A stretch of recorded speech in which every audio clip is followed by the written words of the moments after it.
കഴിഞ്ഞ കുറച്ച് വർഷങ്ങളായി RCB ഒരു യാത്രയിലാണ്. കിരീടം എന്ന് കിട്ടും എന്ന് പറഞ്ഞ ഒരു യാത്രയിൽ ഓരോ സീസൺ RCB കളിക്കാൻ വരുന്നത് ഈ സീസൺ കപ്പടിക്കുമെന്ന പ്രതീക്ഷയിലാണ്. എന്നാൽ താരതമ്യേന 2024 സീസൺ RCB ഒട്ടും പ്രതീക്ഷ വെക്കാതിരുന്ന സീസണായിരുന്നു. ആദ്യത്തെ മത്സരം ചെന്നൈയുമായി പരാജയപ്പെട്ടു. രണ്ടാം മത്സരത്തിൽ വിജയം. പിന്നീടുള്ള KKR പോരാട്ടത്തിൽ തുടങ്ങി അടുത്ത KKR പോരാട്ടം വരെ കനത്ത പരാജയമാണ് RCB നേരിട്ടത്. 6 പരാജയങ്ങളാണ് തുടരെ RCB സ്വന്തമാക്കിയതെന്ന് പറയാം.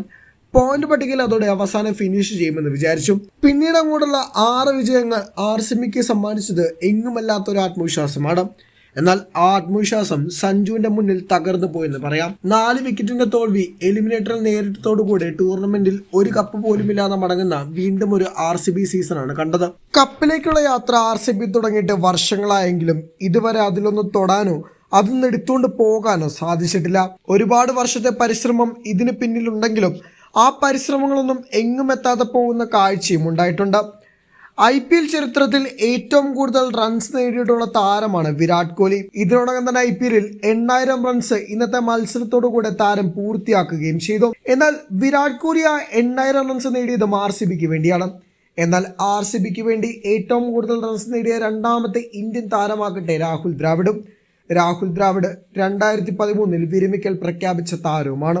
ഒരു ഇന്ത്യൻ താരത്തിന്റെ പിന്തുണയില്ലാതെയാണ് RCB ഇത്രയും നാളും കോഹ്ലി തേരിലേറ്റ് മുന്നോട്ട് കൊണ്ടുപോയത്. എന്നാൽ ഇനി എത്ര കാലം കൊണ്ടുപോകുമെന്നും അറിയില്ല. എന്നാൽ ഓരോ സീസൺ ആരംഭിക്കുമ്പോഴും ഈ സാല കപ്പ് നമ്മുടെ എന്ന് തുടങ്ങുന്ന RCB അടുത്ത സാല മാത്രമേ ഇനി കപ്പുള്ളൂ എന്ന് ആരാധകരോട് പറയേണ്ട അവസ്ഥയാണ്. ക്യാപ്റ്റൻ ഫാഫിന്റെ അവസ്ഥയുമാകട്ടെ പരിതാപകരമാണ്. എത്ര റൺസ് അടിച്ചാലും ഈ ടീം തോക്കും. എങ്ങനെ തോക്കുമെന്നോ എപ്പോ തോക്കുമെന്നോ പറയാൻ പറ്റാത്ത രീതി തോക്കും. താരതമ്യേന ശരാശരി ബോളിംഗ് കൊണ്ടാണ് RCB ഇത്രയും മത്സരങ്ങൾ കടന്നുപോയത്.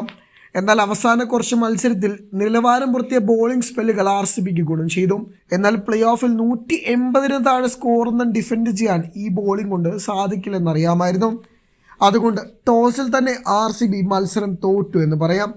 രണ്ടാമത് ബാറ്റ് ചെയ്യാനാണ് RCB ആഗ്രഹിച്ചത്. എന്നാൽ ആദ്യം ബാറ്റ് ചെയ്ത് 250 മുകളിൽ സ്കോർ ചെയ്യാനാണ് RCB ലക്ഷ്യമിട്ടതെങ്കിൽ ബാറ്റിംഗ് ഓർഡറിൽ അപ്രതീക്ഷിത പരാജയങ്ങൾ ടീമിന് വലിയ ബാധ്യതയെ മാറി.